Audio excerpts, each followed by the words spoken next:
Hello, as always, Masha tells you stories and welcomes you to the 24th episode of the podcast Film Gracia Artists, or just Film of shortly. Here I share tales that inspire and reveal unique experiences of creators, makers, and lovers of all kinds.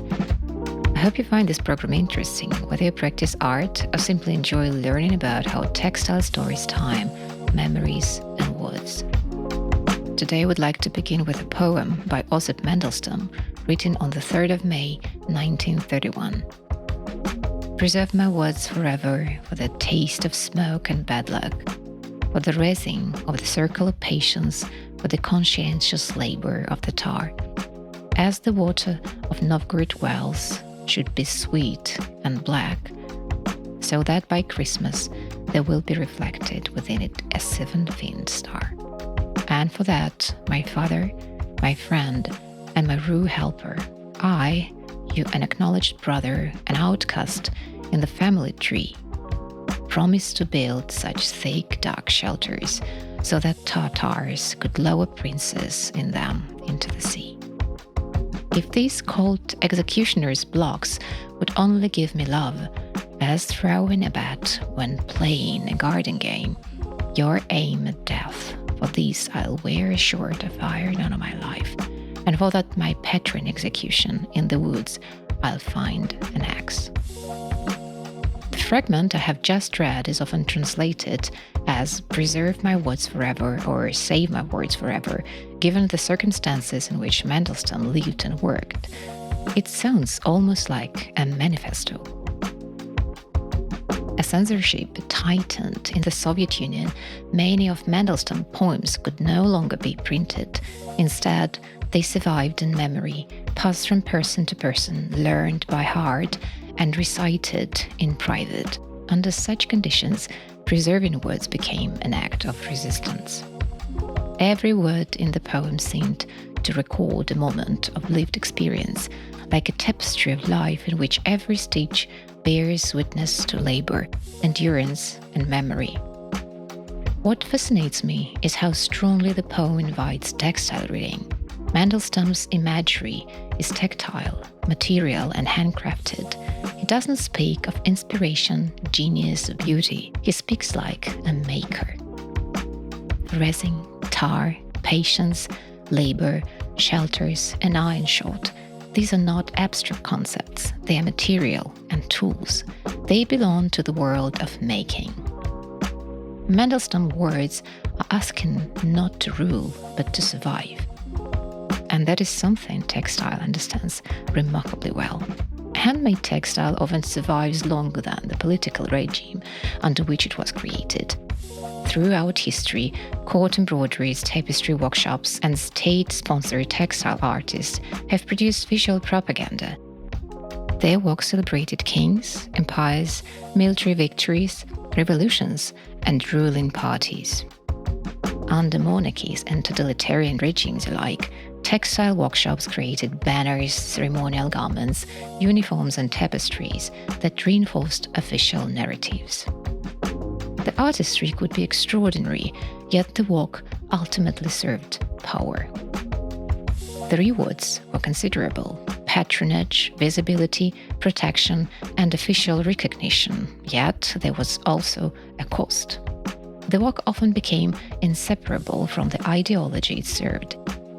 Many scholars have noted that weaving, embroidery, and textile making are among humanity's oldest information technologies. Even the language itself suggests this connection.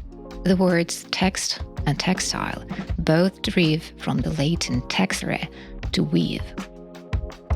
A text is literally something woven together. A narrative can be understood as a fabric of signs. Long before widespread legacy, textile carried cultural memory.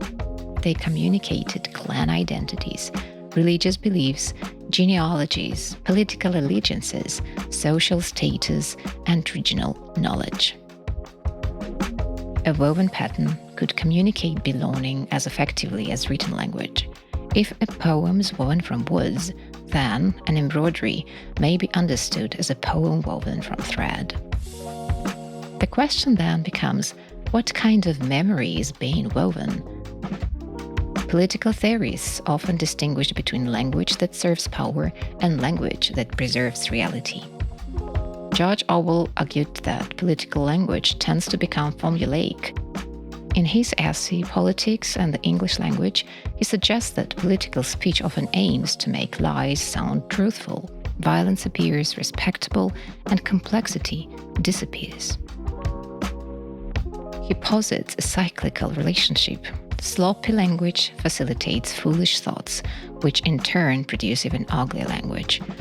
Ultimately, vague or misleading theories allows governments to hide the truth and defend the indefensible. Language becomes standardized. It ceases to describe reality and instead begins to manage perception. The political philosopher Hannah Arendt was deeply concerned with the destruction of factual truth and totalitarianism. For Arendt, politics becomes dangerous when people lose a shared reality. Language then ceases to be testimony and becomes a mechanism of narrative control. This is highly relevant to Mandelstam. His words preserve smoke, suffering, labor, and memory. They function as witnesses. Propaganda, by contrast, seeks not witnesses but repetition. Repetition also lies in the heart of every woven cloth and every embroidered surface. The hand repeats the same movements thousands of times, but each gesture can either preserve lived experiences or reinforce an imposed narrative. Historically, textiles have often served political narratives. In the Soviet Union, traditional folk embroidery was frequently adapted into state-approved imagery: tractors, collective farms, industrial workers, revolutionary symbols, and portraits of political leaders.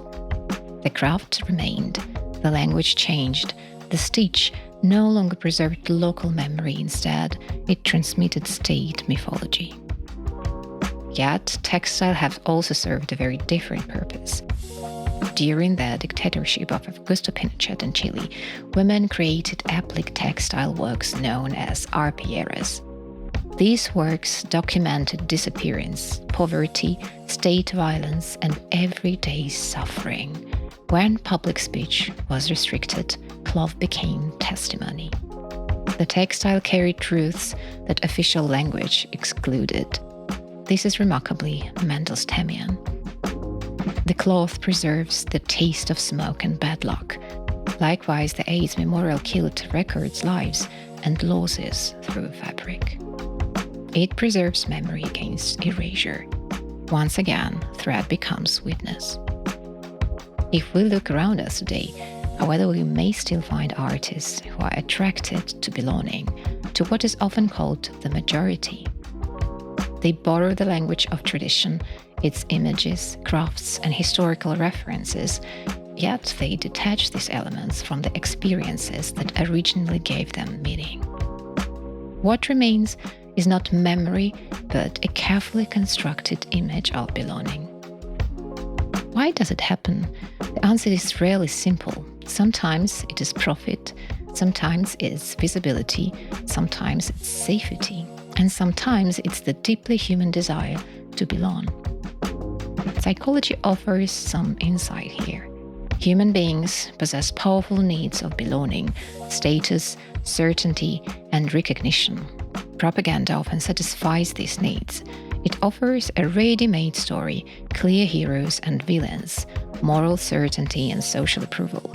Creating within such a framework is often easier than maintaining an independent voice. Psychologists studying conformity, particularly Solomon Asch, demonstrated how strongly people can be influenced by majority opinion even when they privately disagree with it. Artists are no exception. The temptation is not always money, often it's belonging. Linguists offer another perspective. The Russian theorist Mikhail Bakhtin distinguished between what he called authoritative discourse and internally persuasive discourse. Authoritative discourse demands obedience. It comes from institutions and repetition. Internally persuasive discourse is different. It has been tested against personal experience and gradually becomes one's own. The distinction helps illuminate Mandelstam's point. His words contain smoke, bad luck, labor, and patience. They have passed through experience. They carry the marks of life. And for all that works we create, I wish us to hold fast to a very simple truth, that our words, like our stitches, should remain faithful to what we genuinely know, remember, and believe. Let us do this, and I will be back soon.